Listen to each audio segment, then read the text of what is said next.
চীন মালয়েশিয়া সফরের সাফল্য জনগণকে উৎসর্গ করলেন তারেক রহমান। সংসদে ধন্যবাদ প্রস্তাব গ্রহণ, বিদেশের সঙ্গে করা চুক্তি অবহিত করার আহ্বান বিরোধী দলের।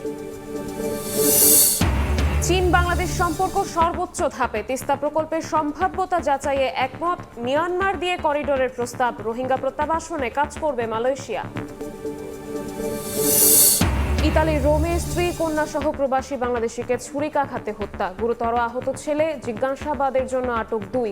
গ্রামের বাড়ি নোয়াখালীর কোম্পানিগঞ্জে শোক। নকআউটে বিশ্বকাপের বিস্ময় কেপ ভার্দে, স্পেনের কাছে হেরে উরুগুয়ের বিদায়। দেমবেলের হ্যাটট্রিকে নরওয়েকে গুঁড়িয়ে দিল ফ্রান্স। সকালে আর্জেন্টিনার সামনে জর্ডান। এবং ইরানে ফের যুক্তরাষ্ট্রের হামলা, কার্গো জাহাজে ড্রোন আঘাতের প্রতিশোধ। মার্কিন ঘাঁটিতে পাল্টা আক্রমণ তেহরানের। যুদ্ধবিরতি চুক্তির লঙ্ঘন দাবি ট্রাম্পের।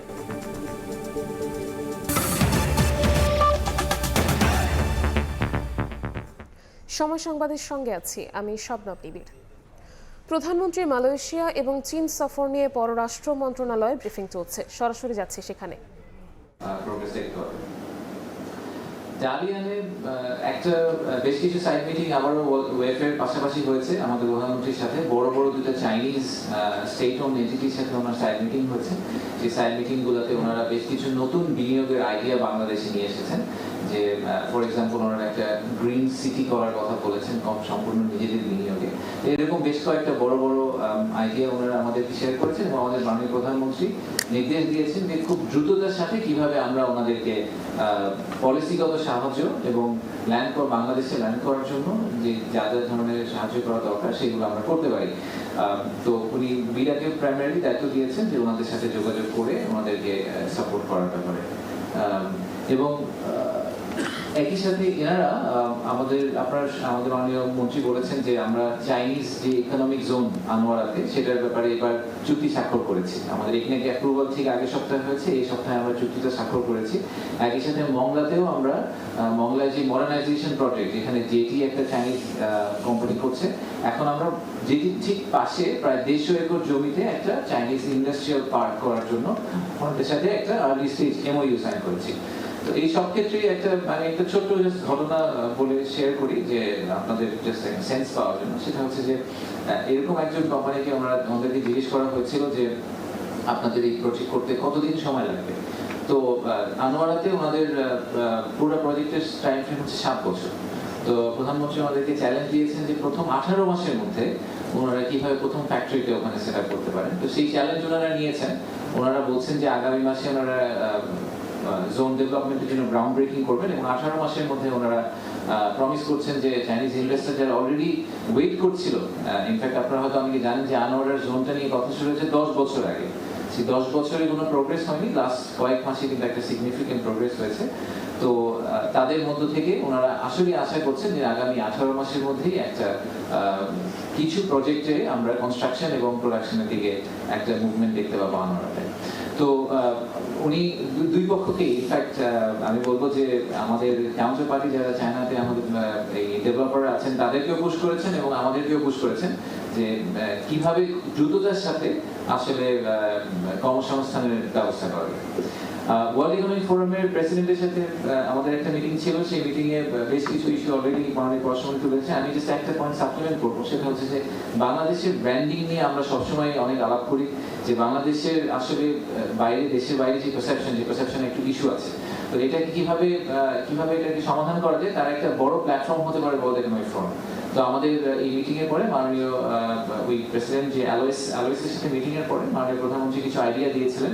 সেই আইডিয়ার উপর বেসিস করে আমরা একটা ছোট্ট ওয়ার্কিং গ্রুপ করেছি যে আমরা কিভাবে আগামী যে ডাভোসের ফোরাম হবে এবং আগামী বছর আমরা ওয়ার্ল্ড ইকোনমিক ফোরামের সাথে ইন পার্টনারশিপ আমরা কিভাবে বাংলাদেশের ব্র্যান্ডটাকে আরেকটা ভালো জায়গায় নিয়ে যেতে পারি, এই বিষয়ে আপনারা হয়তো আগামী 3 মাসে বেশ কিছু সলিড প্রোগ্রেস এবং ইনিশিয়েটিভ দেখতে পাবেন। মূল চায়নার ভিজিটে ফেরত যাই। আমরা একটা ইনভেস্টমেন্ট ফোরাম বিনিয়োগ সম্মেলন করেছি ওখানে প্রায় 80 জনের মতো চাইনিজ উদ্যোক্তা এসেছিলেন। তারা সবাই বিভিন্ন কোম্পানির চিফ এক্সিকিউটিভ অফিসার অথবা চেয়ারম্যান অথবা প্রেসিডেন্ট লেভেলে খুব সিনিয়র লেভেলের লোকজন এসেছিলেন। তো ওখানে আমরা একটা মেসেজই দেওয়ার চেষ্টা করেছি, সেটা হচ্ছে আমাদের মাননীয় প্রধানমন্ত্রী বলেছেন যে we are absolutely open for business. এবং আমরা বিরাট থেকে যে মেসেজটা দেওয়ার চেষ্টা করেছি যে বিনিয়োগকারীরা সবসময় স্টেবিলিটি খোঁজেন, আমি যেহেতু প্রাইভেট সেক্টরে ছিলাম, এটা আমার পার্সোনাল এক্সপিরিয়েন্স যে তারা জানতে চান যে কোন দেশে বিনিয়োগ করলে তার বিনিয়োগটা আসলে স্টেবল থাকবে এবং ওই দেশের মধ্যে একটা ওভারঅল স্টেবিলিটি বিরাজ করছে। তো গ্লোবাল স্টেবিলিটির অবস্থা তো খুব খারাপ, এটা আপনারা সবাই দেখতেই পাচ্ছেন পলিটিক্যালি, জিওপলিটিক্যালি। বাংলাদেশের ক্ষেত্রে কিন্তু ব্যাপারটা একটু আলাদা। আমরা মাত্র একটা খুবই ফেস্টিভ ইলেকশনের ভিতর দিয়ে এসেছি এবং আগামী 5 বছর একটা স্টেবল সরকার এগিয়ে নিয়ে যাওয়ার একটা যে প্রচেষ্টা আমাদের মধ্যে আছে সেটাকে ওনারা অ্যাকনলেজ করেছেন এবং সেই পয়েন্টটাকে আমরা কাটে ক্রস করার চেষ্টা করেছি। যে আমরা সরাসরি যুক্ত ছিলাম পররাষ্ট্র মন্ত্রণালয়ের ব্রিফিংয়ে। প্রধানমন্ত্রীর প্রথম বিদেশ সফর নিয়ে পররাষ্ট্র মন্ত্রণালয়ের এই ব্রিফিংয়ের বাকি অংশ সরাসরি দেখতে ভিজিট করুন সময় টেলিভিশনের ফেসবুক পেজে। এর আগে প্রধানমন্ত্রী প্রথম বিদেশ সফর নিয়ে ব্রিফিংয়ে পররাষ্ট্রমন্ত্রী বলেন, চীন বাংলাদেশ সম্পর্ক সর্বোচ্চ ধাপে উন্নীত হয়েছে। জানান, তিস্তা প্রকল্পে সহযোগিতায় সম্ভাব্যতা যাচাইয়ে একমত হওয়ার পাশাপাশি মিয়ানমার দিয়ে করিডোরের প্রস্তাব দিয়েছে বেইজিং। রোহিঙ্গা প্রত্যাবাসন ও মুক্তি বাণিজ্য চুক্তি নিয়ে মালয়েশিয়া একসঙ্গে কাজ করবে বলেও জানান মন্ত্রী। কম্প্রিহেন্সিভ স্ট্র্যাটেজিক কোঅপারেটিভ পার্টনারশিপ, এটাই ছিল এতকাল। এটাকে এখন আমরা উন্নীত করেছি China Bangladesh community with a shared future. এটা হচ্ছে চীনের সঙ্গে অন্য দেশের বাইলাটারাল সম্পর্কের সর্বোচ্চ লেভেল। তিস্তা নদীর ব্যাপক ব্যবস্থাপনা ও পুনরুদ্ধার প্রকল্প এর উল্লেখযোগ্য অগ্রগতি হয়েছে। চীন সর্বসাধ্য সহায়তা প্রদান করবে বলে জানিয়েছেন এবং আমরা দুপক্ষে একমত হয়েছি। সম্ভাব্যতা সমীক্ষা সেটা আমরা ত্বরান্বিত করব। দেশের স্বার্থ রক্ষা করেই চীন ও মালয়েশিয়া সফরে সবকিছু হয়েছে। সফরের সাফল্য দেশবাসীকে উৎসর্গ করেছেন প্রধানমন্ত্রী তারেক রহমান। এদিকে সংসদে প্রধানমন্ত্রীর বক্তব্যের আগে সফরের সাফল্যের জন্য সংসদে ধন্যবাদ প্রস্তাব কণ্ঠভোটে পাশ হয়। এ সময় স্বচ্ছতা নিশ্চিতে বিদেশের সঙ্গে করা চুক্তি সংসদকে অবহিত করার আহ্বান জানান বিরোধী দলীয় নেতা। মালয়েশিয়া ও চীনে 6 দিনের প্রথম রাষ্ট্রীয় সফর শেষে দেশে ফেরার পরের দিনই বাবা মায়ের কবর জিয়ারত করেন প্রধানমন্ত্রী তারেক রহমান। দোয়া ও মোনাজাত শেষে যোগ দেন সংসদের বাজেট অধিবেশনে। বিরোধী দলীয় নেতা উনিও জনগণের জন্য রাষ্ট্রীয় সফরে সমর্থন দেয় ধন্যবাদ জানান বিরোধী দলকে। প্রধানমন্ত্রী বলেন, দেশের স্বার্থ রক্ষা করেই দুই দেশের সঙ্গে সমঝোতা ও চুক্তি হয়েছে। আমার অবস্থান থেকে আমি আমার দেশের মানুষের স্বার্থ নিয়ে কথা বলার এবং সেই স্বার্থ রক্ষা করার চেষ্টা করেছি। যদি কোনো কিছু অর্জন হয়ে থাকে, ভালো কোনো কিছু অর্জন হয়ে থাকে, এটি বাংলাদেশের অর্জন। এর আগে প্রধানমন্ত্রীর প্রথম বিদেশ সফরকে মাইল ফলক বলেন স্থানীয় সরকার মন্ত্রী মির্জা ফখরুল ইসলাম আলমগীর ও অর্থমন্ত্রী আমির খুসরো মাহমুদ। বাংলাদেশের সঙ্গে মালয়েশিয়া এবং গণচীনের যে সম্পর্ক, এটা আরও দৃঢ় হয়েছে। রোহিঙ্গা সমস্যার ব্যাপারেও সমাধানের ইঙ্গিত তারা দিয়েছেন এবং সে ব্যাপারে তারা উদ্যোগ গ্রহণ করবেন বলেও জানিয়েছে। আমাদের সাথে প্রত্যেকটি দেশের যে সম্ভাবনা আছে, সেটা অর্থনৈতিক হোক, অন্য কোনো জেটে হোক, সেই সম্ভাবনাকে সম্পূর্ণ কাজে লাগিয়ে মাল্টিল্যাটারালিজমের যে ফরেন পলিসি পারসু করেছি বিএনপির রাজনীতি শুরু থেকে এখন পর্যন্ত, উনি সেই ধারা অব্যাহত রেখেছেন। পরে প্রধানমন্ত্রীর মালয়েশিয়া ও চীন সফরের সাফল্যের জন্য উত্থাপিত ধন্যবাদ প্রস্তাব সংসদে সর্বসম্মতিতে পাশ হয়। স্থানীয় সরকার মন্ত্রী সংসদে উত্থাপন করেছেন, সেটি সংসদে এই ধন্যবাদ প্রস্তাব হিসাবে সংসদে উত্থাপিত হলো। সরকারের ইতিবাচক বিষয়ে সমর্থন অব্যাহত রাখার ঘোষণা দেন বিরোধী দলের নেতা ডাক্তার শফিকুর রহমান। বিদেশের সঙ্গে করা সমঝোতা ও চুক্তি সংসদে তুলে ধরার আহ্বান জানান। স্বচ্ছতা এবং জবাবদিহিতার স্বার্থে, জনগণের স্বার্থে বিদেশের সাথে যতগুলো মৌলিক চুক্তি সম্পাদিত হবে সেগুলাই সংসদে নিয়ে আসা। এই 350 মানুষই কিন্তু 18 কোটি মানুষ বা 20 কোটি মানুষের প্রতিনিধিত্ব করছেন। তারা যখন জানবেন, তখন এর মধ্য দিয়ে সরকার এবং জনগণের সাথে সেতুবন্ধন তৈরি হবে। এই সফরের মাধ্যমে অর্থনীতি ও পররাষ্ট্রনীতিতে নতুনত্ব ছাড়াও স্বাধীনতা, সার্বভৌমত্ব ও নিরাপত্তা আরও সংহত হবে বলে উল্লেখ করেন স্পিকার হাফিজউদ্দিন আহমদ। পররাষ্ট্রনীতিকে সানবীর রূপল, সময় সংবাদ, ঢাকা। প্রধানমন্ত্রী তারেক রহমানের চীন সফরে 15 দফা যৌথ ঘোষণা ঢাকা বেইজিং সম্পর্কের গুরুত্বপূর্ণ মাইলফলক হিসেবে দেখছেন কূটনীতিক ও বিশ্লেষকরা। তাদের মতে সফরে শুধু অর্থনৈতিক সহযোগিতা নয়, দ্বিপক্ষীয় সম্পর্ককে নতুন উচ্চতায় নিয়ে গেছে। তবে ভূ রাজনীতির অঙ্ক মিলিয়ে পররাষ্ট্রনীতির ভারসাম্য রাখার চ্যালেঞ্জ নিতে হবে সরকারকে। হাসান ওয়ালির প্রতিবেদন। 5 দিনের চীন সফরে পররাষ্ট্রনীতির নতুন যাত্রায় বাংলাদেশ। চীনের প্রেসিডেন্ট, প্রধানমন্ত্রী থেকে শুরু করে শীর্ষ ব্যবসায়ীদের সঙ্গে প্রধানমন্ত্রী তারেক রহমানের বৈঠকে যুক্ত হয়েছে নতুন সমঝোতা চুক্তি। সফরের অন্যতম গুরুত্বপূর্ণ বিষয় হিসেবে বিবেচিত হচ্ছে চীনের গ্লোবাল ইনিশিয়েটিভসে সম্মতি জানানো। বর্তমান বৈশ্বিক ব্যবস্থার চ্যালেঞ্জ মোকাবেলা এবং একটি বিকল্প বিশ্ব ব্যবস্থা গড়ে তোলার লক্ষ্যে উন্নয়ন, নিরাপত্তা, সভ্যতা ও সুশাসন নিয়ে বৈশ্বিক 4 উদ্যোগের ঘোষণা দেয় চীন। এই উদ্যোগগুলোর মাধ্যমে উন্নয়নশীল বিশ্বকে পাশে নিয়ে শক্তি সঞ্চয় করাই লক্ষ্য চীনের, যাতে আনুষ্ঠানিকভাবে সম্মতি জানালো বাংলাদেশ। একই সঙ্গে বেল্ট অ্যান্ড রোড উদ্যোগেও সম্মতি দিয়েছে বাংলাদেশ। পররাষ্ট্র মন্ত্রণালয় এসব তথ্য নিশ্চিত করেছে। বিশ্লেষকরা মনে করছেন এর মধ্য দিয়ে লাভবান হবে বাংলাদেশ। 30 সালের মধ্যে এসডিজি লক্ষ্যমাত্রা অর্জনের পথ সুগম হবে। গ্লোবাল ডেভেলপমেন্ট ইনিশিয়েটিভের কথা যদি আমরা সত্যি ভেবে থাকি, আমি মনে করি এর মধ্যে আমাদের আসলে ফায়দা আছে। ডেভেলপমেন্ট ইনিশিয়েটিভটার সুবিধা হলো এটাই, খুব সুনির্দিষ্ট এমন সমস্ত প্রকল্প এখানে ফিন্যান্স করা হয় যে প্রকল্পগুলো সাস্টেনেবল ইন নেচার, এবং যেটা হলো যে এই যে জাতিসংঘের যে এসডিজি যেটি আছে যে 2030-এর মধ্যে আমাদের অর্জন করার কথা, তার সাথে ইন অ্যালাইনমেন্ট উইথ দ্যাট এগুলো করা হয়েছে। দীর্ঘমেয়াদে উন্নয়নের জন্য অন্য দেশের ওপর নির্ভর না হওয়ার পরিবর্তে শক্তি অর্জন করার তাগিদ সাবেক এই রাষ্ট্রদূতের। তার মতে, নিজেদের স্বার্থ অক্ষুণ্ণ রেখে পররাষ্ট্রনীতি ভারসাম্য রাখার চ্যালেঞ্জ নিতে হবে সরকারকে। নিজেকে স্ট্রেনথেন করতে হলে আমাকে ভেতর থেকে স্ট্রেনথেন করতে হবে। অবশ্যই আমাদের লক্ষণ থাকবে যে আমাদের নিজেদের স্বার্থে আমরা কিভাবে এই সম্পর্কগুলো বাড়িয়ে যাব। উই হ্যাভ টু ব্যালেন্স কোনটা কিভাবে করব যে one does not negatively impact on the other. আমাদের জন্য সবসময় we will always be challenged, যেহেতু we are a small nation. প্রধানমন্ত্রীর সফরকালে উন্নয়ন, মানব সম্পদ সহযোগিতা, কৃষি, শিক্ষা, বাণিজ্য ও বিনিয়োগ এবং মিডিয়া সহযোগিতা সহ বিভিন্ন খাতে বেশ কয়েকটি সহযোগিতা স্মারক ও চুক্তি স্বাক্ষর হয়েছে। এছাড়াও বাংলাদেশ থেকে মিয়ানমার হয়ে চীন পর্যন্ত একটি অর্থনৈতিক করিডোর করার প্রস্তাব দিয়েছে বেইজিং। রোহিঙ্গাদের প্রত্যাবাসনে সহযোগিতার আশ্বাস এসেছে চীনের পক্ষ থেকে। হাসান ওয়ালি, সময় সংবাদ, ঢাকা। চীন মিয়ানমার করিডোরে যুক্ত হলে 24 ঘন্টায় বাংলাদেশ থেকে চীনে পণ্য পৌঁছানো যাবে, ফলে বিনিয়োগ বাড়বে বলে মন্তব্য করেছেন বাণিজ্যমন্ত্রী খন্দকার আব্দুল মুক্তাদির। এদিকে প্রধানমন্ত্রীর তথ্য ও সম্প্রচার উপদেষ্টা ডক্টর জাহেদুর রহমান বলেছেন, ভারতীয় হাই কমিশনারের মন্ত্রীর মর্যাদা বাংলাদেশের জন্য রাজনৈতিক চাপ নয়, সম্পর্ক উন্নয়নে ভূমিকা রাখবে।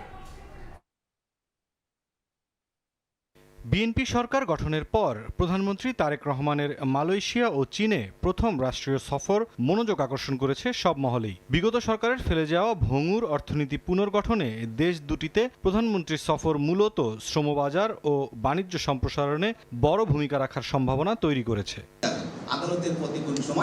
শনিবার দুপুরে সিলেটে আইনজীবী সমিতির অনুষ্ঠান শেষে সাংবাদিকদের মুখোমুখি হয়ে সরকার প্রধানের প্রথম বিদেশ সফর নিয়ে কথা বলেন বাণিজ্যমন্ত্রী। এক প্রশ্নের উত্তরে তিনি জানান, চীনা বিনিয়োগ আকর্ষণে 800 একরের শিল্প পার্ক স্থাপন করা হচ্ছে। মায়ানমার হয়ে যদি একটি ট্রাক চীনের দিকে যায়, এই রাস্তাটি যদি উন্মুক্ত থাকে, বাংলাদেশ থেকে ভূখণ্ড থেকে চাইনিজ ভূখণ্ডে পৌঁছাতে পারে 24 ঘন্টায়। তো 24 ঘন্টা পণ্য পৌঁছাতে পারি, অথবা চীন আমাদের কাছে পণ্য পৌঁছাতে পারে, তাহলে দ্বিপক্ষীয় বাণিজ্য কি পরিমাণ গতি লাভ করবে, এটা তো সবাই বুঝতে পারে। এদিকে রাজধানীর মিরপুরে চলচ্চিত্র ও টেলিভিশন ইনস্টিটিউটে এক অনুষ্ঠান শেষে প্রধানমন্ত্রীর তথ্য ও সম্প্রচার বিষয়ক উপদেষ্টা ডাক্তার জাহেদুর রহমান বলেন, ভারতের রাষ্ট্রদূতকে মন্ত্রীর মর্যাদা দেয়া বাংলাদেশের সঙ্গে প্রতিবেশী দেশটির ইতিবাচক সম্পর্ক তৈরিতে ভূমিকা রাখবে। ভারত সরকার কিন্তু আগেই বলেছিল, বিশেষ করে অন্তর্বর্তীকালীন সরকারের সময়ে, যে তারা নির্বাচিত সরকারের সাথে তাদের সম্পর্কে যে কিছুটা টানাপোড়েন ওই সময় ছিল, সেটা তারা কাটিয়ে আগের মতো পূর্ণ এনগেজমেন্টে যেতে চান। সেটারই একটা বহিঃপ্রকাশ বলে আমি মনে করি, এবং এটাকে পজিটিভলি দেখি। উনি একজন পলিটিক্যাল মানুষ, উনি কেন্দ্রীয় মন্ত্রী ছিলেন। সো আমরা বিশ্বাস করি, আমরা আশা করি আমাদের যে অনিষ্পন্ন যে সমস্যাগুলো আছে সেগুলোর ব্যাপারে তারা আন্তরিক হবেন এবং স্বার্থ অক্ষুণ্ণ রেখে বাংলাদেশ যে কোনো দেশের সঙ্গে কাজ করতে আগ্রহী বলে জানান ডক্টর জাহেদুর রহমান। মুরসালিন হক জুনায়েদ, সময় সংবাদ, ঢাকা। ইতালির রোমে দুর্বৃত্তের ছুরিকাঘাতে স্ত্রী, কন্যা সহ নিহত হয়েছেন প্রবাসী বাংলাদেশি। গুরুতর আহত ছেলে স্থানীয় একটি হাসপাতালে চিকিৎসাধীন। এ ঘটনায় জিজ্ঞাসাবাদের জন্য 2 জনকে আটক করেছে ইতালি পুলিশ।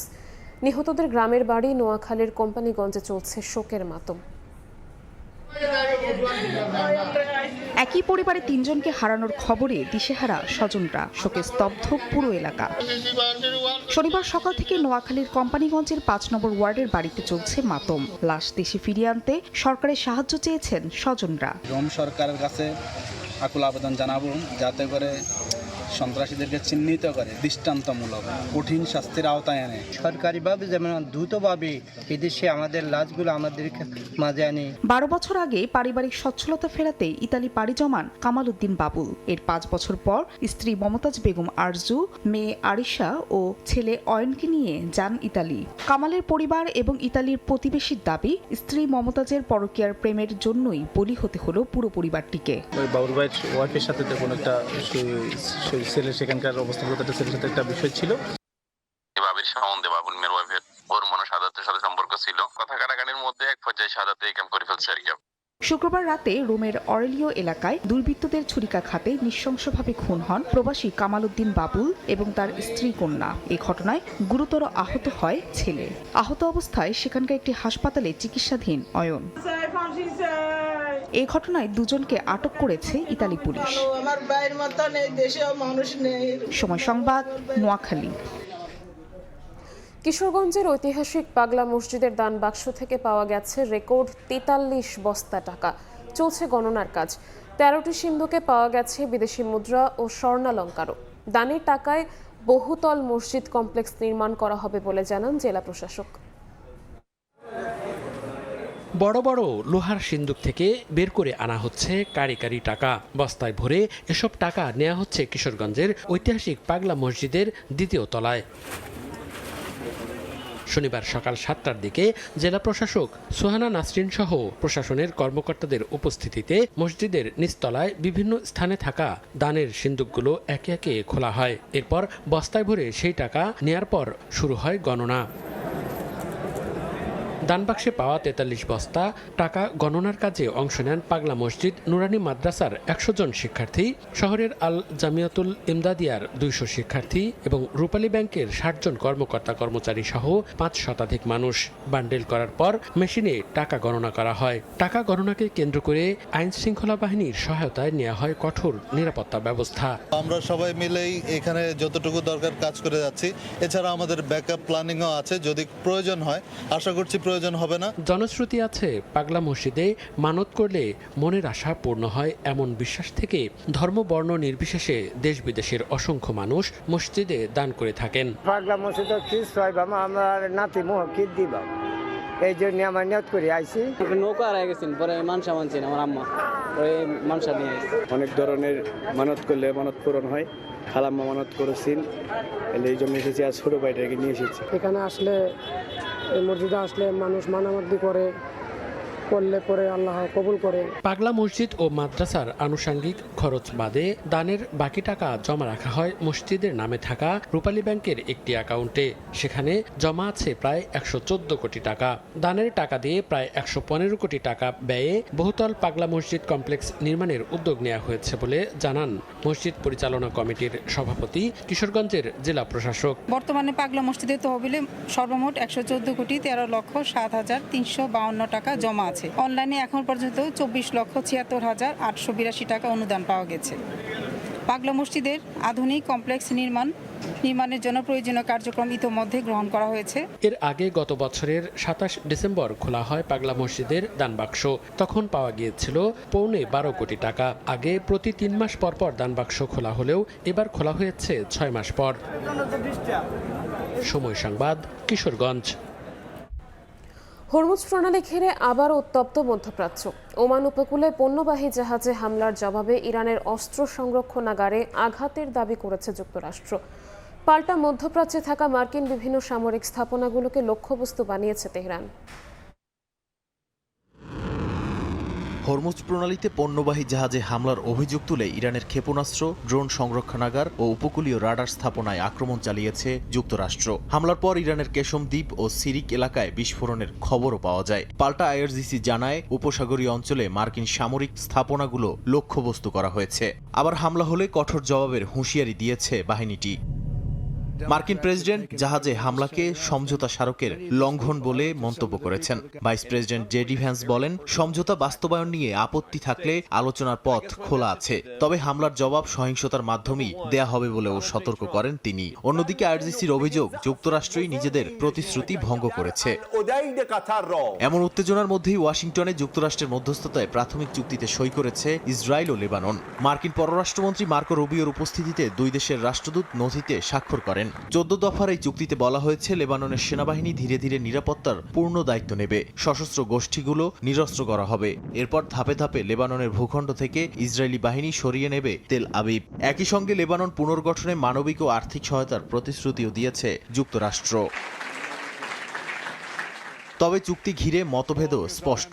ইসরায়েলি প্রধানমন্ত্রী নেতানিয়াহু বলেছেন, হিজবুল্লাহ নিরস্ত্র না হওয়া পর্যন্ত তাদের সেনারা লেবানন ছাড়বে না। অন্যদিকে হিজবুল্লাহ চুক্তি প্রত্যাখ্যান করে জানিয়েছে, ইসরায়েল পুরোপুরি সরে না যাওয়া পর্যন্ত তারা অস্ত্র ছাড়বে না। তাই মধ্যপ্রাচ্যে স্থায়ী শান্তির পথ এখনও কঠিন বলেই মনে করছেন বিশ্লেষকরা। নাদিম মারজান, সময় সংবাদ। ভূমিকম্পে বিধ্বস্ত ভেনেজুয়েলায় নিহতের সংখ্যা 920 জনে দাঁড়িয়েছে। এখনও নিখোঁজ 50,000-এর বেশি মানুষ।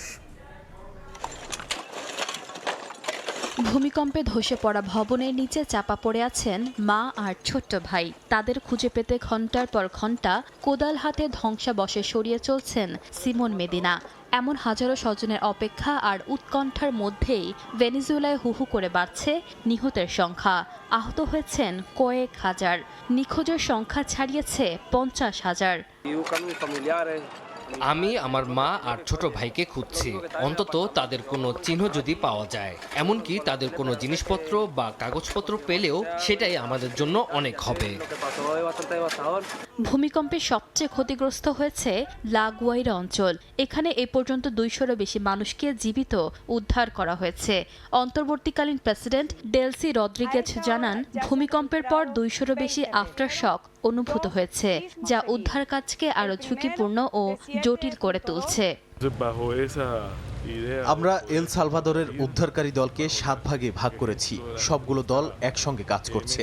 কুকুর সহ অনুসন্ধান ইউনিট এবং ড্রোন কাজ করছে। পাশাপাশি হাসপাতালগুলোতেও সহায়তা জোরদারের পরিকল্পনা রয়েছে। সেজন্য 9 টন ওষুধ পাঠানো হচ্ছে। স্বাস্থ্য খাতের সঙ্গে সমন্বয় করে আমরা কাজ করছি।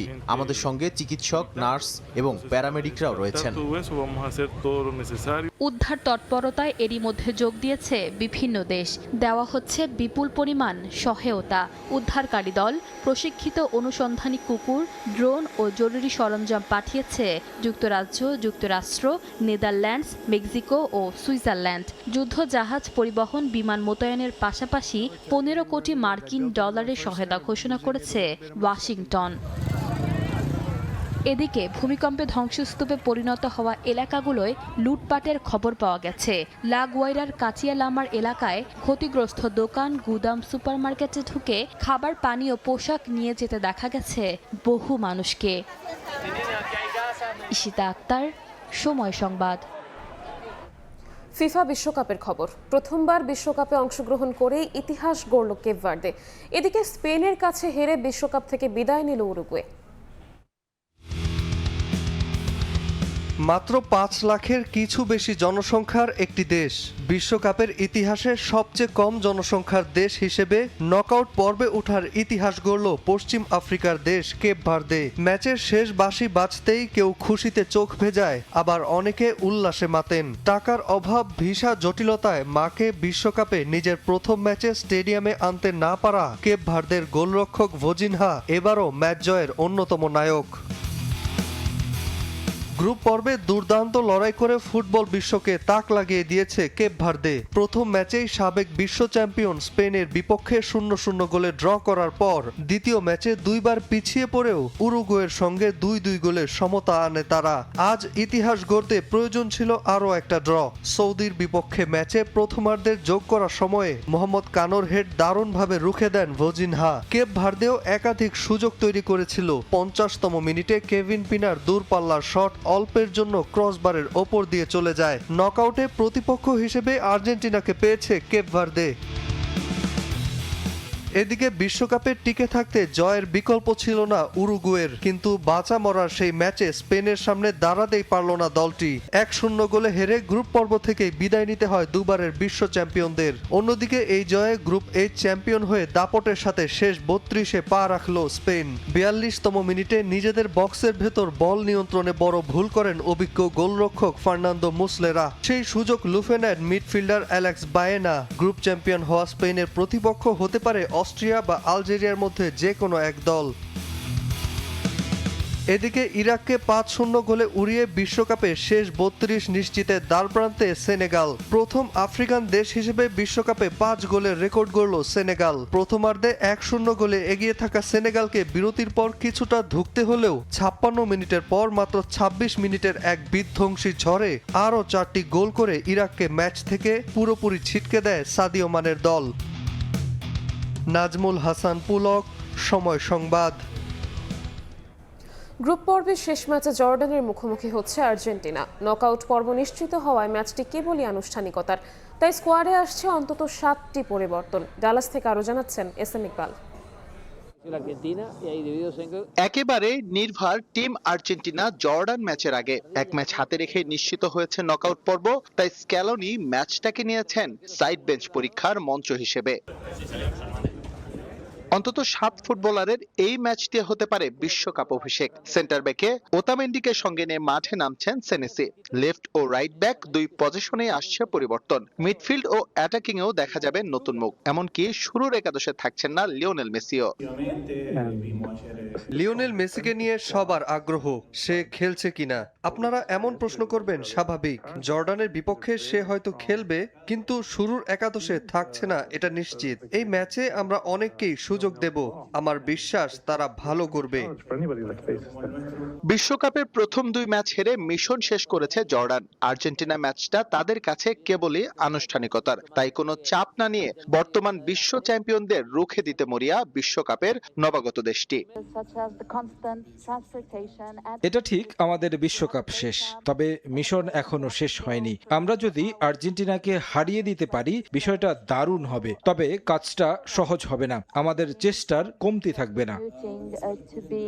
এর আগে কখনোই আর্জেন্টিনার বিপক্ষে খেলার অভিজ্ঞতা নেই জর্ডানের।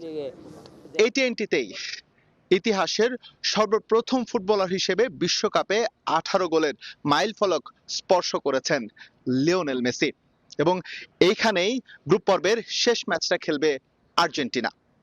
যদিও এই ম্যাচে শুরুর একাদশে থাকছেন না বিশ্বের সর্বকালের সেরা ফুটবলার, তবে ভক্তদের মন খারাপ হওয়ার কোনো সুযোগ নেই, কেননা বদলি হিসেবে হলেও জর্ডানের বিপক্ষে ম্যাচে খেলছেন তিনি। AT&T স্টেডিয়াম থেকে এসএম ইকবাল, সময় সংবাদ, ডালাস, যুক্তরাষ্ট্র। এ পর্যায়ে শীর্ষ সংবাদগুলো জানিয়ে দিচ্ছি আরও একবার। চীন মালয়েশিয়া সফরের সাফল্য জনগণকে উৎসর্গ করলেন তারেক রহমান। সংসদে ধন্যবাদ প্রস্তাব গ্রহণ, বিদেশের সঙ্গে করা চুক্তি অবহিত করার আহ্বান বিরোধী দলের। চীন বাংলাদেশ সম্পর্ক সর্বোচ্চ ধাপে, তিস্তা প্রকল্পের সম্ভাব্যতা যাচাইয়ে একমত। মিয়ানমার দিয়ে করিডোরের প্রস্তাব, রোহিঙ্গা প্রত্যাবাসনে কাজ করবে মালয়েশিয়া। এবং নকআউটে বিশ্বকাপের বিস্ময় কেপ ভার্দে, স্পেনের কাছে হেরে উরুগুয়ের বিদায়। দেমবেলের হ্যাট্রিকে নরওয়েকে গুঁড়িয়ে দিল ফ্রান্স। সকালে আর্জেন্টিনার সামনে জর্ডান।